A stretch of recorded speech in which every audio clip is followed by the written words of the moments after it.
Olá! Hoje a gente vai mergulhar de cabeça numa das histórias mais emocionantes e humanas das escrituras antigas, a história de Raquel. E olha, é uma saga que tem de tudo, viu? Tem amor daqueles de cinema, traição familiar, uma rivalidade super intensa e, claro, um legado que atravessa milênios. Essa frase já coloca a gente direto nesse cenário, né? Um mundo de desertos, rebanhos, tendas. A história de Raquel não é só um relato antigo, não. É um verdadeiro drama humano que começa, como muitas das grandes histórias, com um encontro que muda absolutamente tudo.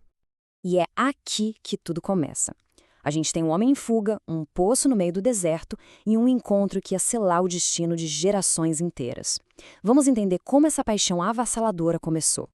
Então, Jacó não era um viajante comum. Ele estava literalmente fugindo para salvar a própria pele depois de enganar o irmão.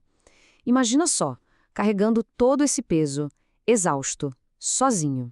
Ele chega num lugar que era o centro da vida no deserto, o poço. E é aí que ele a vê, a Raquel, chegando com o rebanho do pai. O texto conta que ele ficou tão encantado com a beleza dela que fez algo extraordinário. Moveu uma pedra pesadíssima, sozinho. E esse momento é chave. Não é só sobre força física, é sobre a força da emoção que ele sentiu ali. Era como se todo o futuro dele dependesse daquele instante. 7. Esse foi o número, 7 anos. Foi o tempo que Jacó, completamente apaixonado, se ofereceu para trabalhar para Labão, o pai de Raquel. Tudo isso em troca da mão dela em casamento. Pensa só, 7 anos de trabalho duro movido só pela promessa daquele amor. Mas como em todo bom drama, a felicidade não vem assim, de mão beijada. O que parecia ser o final feliz de uma linda história de amor acaba se transformando numa das maiores enganações da antiguidade. O enganador estava prestes a provar do próprio veneno. O que acontece em seguida é de cortar o coração. A dedicação de Jacó é tanta que 7 anos passam voando. A gente consegue imaginar a expectativa da noite de núpcias, a festa, e aí, na manhã seguinte, a revelação terrível. Ele não tinha se casado com a mulher que amava. A ironia aqui é cruel. O homem que enganou o irmão com um disfarce, agora é enganado por um véu. E essa foi a justificativa de Labão. Uma desculpa, né? Usando a tradição para encobrir a própria malandragem. Ele simplesmente explorou o amor de Jacó e as regras culturais da época para benefício próprio, criando uma situação familiar que, convenhamos, era insustentável. No fim das contas, o preço do amor de Jacó dobrou. Para finalmente poder se casar com Raquel, ele teve que trabalhar por, no total, 14 anos. Ele se casa com ela uma semana depois da fraude, mas a dívida de mais 7 anos de trabalho continuava lá. 14 anos da vida dele, tudo por uma promessa. Só que essa fraude do Labão não afetou só o Jacó. Ela plantou ali a semente de uma rivalidade super amarga e dolorosa entre duas irmãs, agora presas no mesmo casamento, com o mesmo homem, cada uma querendo desesperadamente aquilo que a outra tinha. A dinâmica que se forma é uma tragédia em duas partes.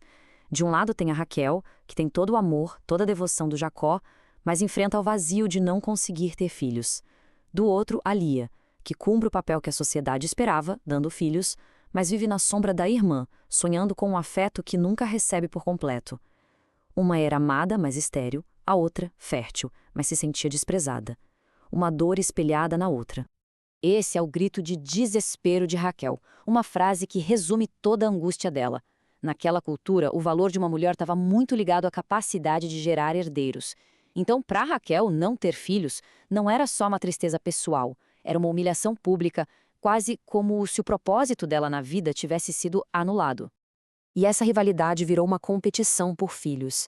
Desesperada, Raquel apela para um costume da época, a barriga de aluguel através de uma serva. A ideia era que os filhos de Bila seriam legalmente dela, de Raquel. Lia, para não ficar para trás, faz a mesma coisa com a serva dela, Zilpa. A casa de Jacó vira um campo de batalha emocional, onde os filhos se tornam armas nessa guerra silenciosa entre as duas irmãs. Depois de anos e anos de sofrimento, de lágrimas, de súplicas, a história de Raquel finalmente tem uma virada. Um momento de alegria que ela esperou por quase toda a vida adulta. Essa frase é muito forte. Não quer dizer que ela tinha sido esquecida, mas sim que o momento da ação, sabe, da intervenção divina naquela dor toda, finalmente tinha chegado. É o ponto de virada, a luz no fim de um túnel que parecia não ter mais fim. E então acontece. Raquel, a mulher que era tida como estéril, dá à luz. O nascimento de José não é só o nascimento de um bebê, é a realização de um sonho, a cura de uma ferida muito profunda e um evento que mais tarde mudaria o destino de toda uma nação. As palavras da própria Raquel mostram o tamanho do peso que ela carregava. A infertilidade era vista como uma desgraça, uma afronta. Com o nascimento de José, ela sente que sua honra foi restaurada. A alegria dela é imensa, completa. Por um instante, tudo parece estar finalmente no lugar certo. A alegria de Raquel, no entanto, é seguida por um final agridoce. O último capítulo da vida dela é marcado por um milagre e, ao mesmo tempo, por uma tragédia, selando para sempre o seu lugar na história. A família está na estrada, voltando para a terra prometida. É um momento de retorno, de esperança, mas, tragicamente, é bem nessa jornada que Raquel enfrenta seu último desafio, um parto que colocaria a vida dela em risco. Esse é um dos momentos mais comoventes de toda a história.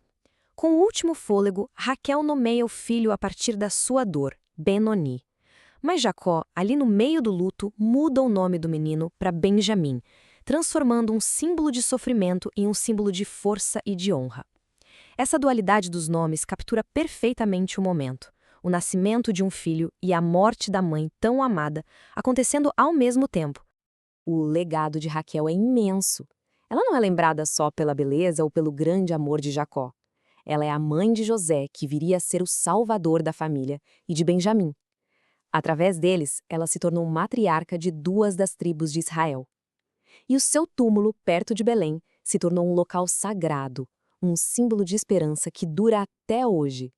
E assim, a história de Raquel chega ao fim, mas o eco dela continua.